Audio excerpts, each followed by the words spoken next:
For Scarborough-Guildwood. Thank you, Speaker. My question is to the Premier. In a few weeks, the temporary residential evictions moratorium, the Canada Emergency Wage Subsidy, and the Canada Emergency Rent Subsidy are scheduled to end. While the federal government has indeed stepped up to help Ontarians weather this pandemic, the provincial government continues to hoard $4 billion in standard contingency funds, with just 4 weeks left in the fiscal year. Individuals and businesses throughout the province are making sacrifices based on the understanding that we need to support each other and to get through this pandemic. We are only beginning the process of vaccinating all Ontarians, and we still face the threat of COVID variants. Speaker, small businesses in Scarborough and on main streets across Ontario need certainty. Speaker, does the Premier intend to extend the moratorium on evictions until we have everyone in this province vaccinated and we can truly open the economy and get people back to work safely? Government House Leader. Thank you very much, Mr. Speaker. I appreciate the many questions within that. Look, as we said right from the beginning, and as the Premier has been very vocal upon, when we started out with this pandemic, a certain commitment was made between the government, the federal government, and the provincial governments. The federal government would handle transfers to individuals and people. Order. And that allowing us to pour billions of dollars into health and long-term care, Mr. Speaker.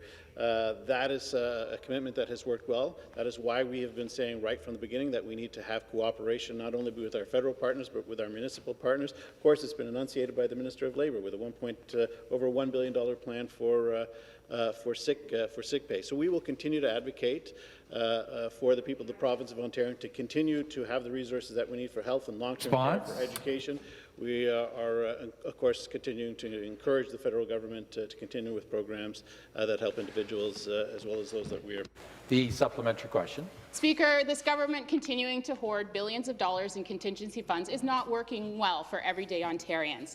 Speaker, we have seen from the FAO's labour report and from Stats Canada that tourism, restaurants, hospitality and service sectors have been the hardest hit by COVID-19. It is also understood that these sectors will be the last to recover once the pandemic is over. Last week, the City of Toronto announced it has cancelled all outdoor events up to and including Canada Day celebrations. Across the province, expectations have been already drastically reduced for 2021.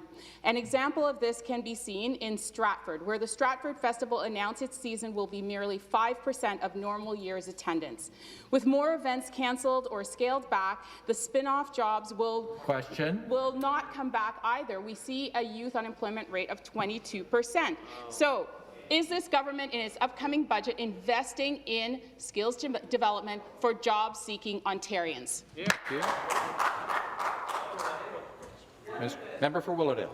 Well, thank you, Speaker, and there's a lot to unpack in that answer there. More supports will be outlined for small businesses. I look forward to tabling that budget later this month. But, Speaker, the member opposite continues to mention contingency funds, and I guess the member thinks that if she repeats the same claim again and again, that somehow it'll become true.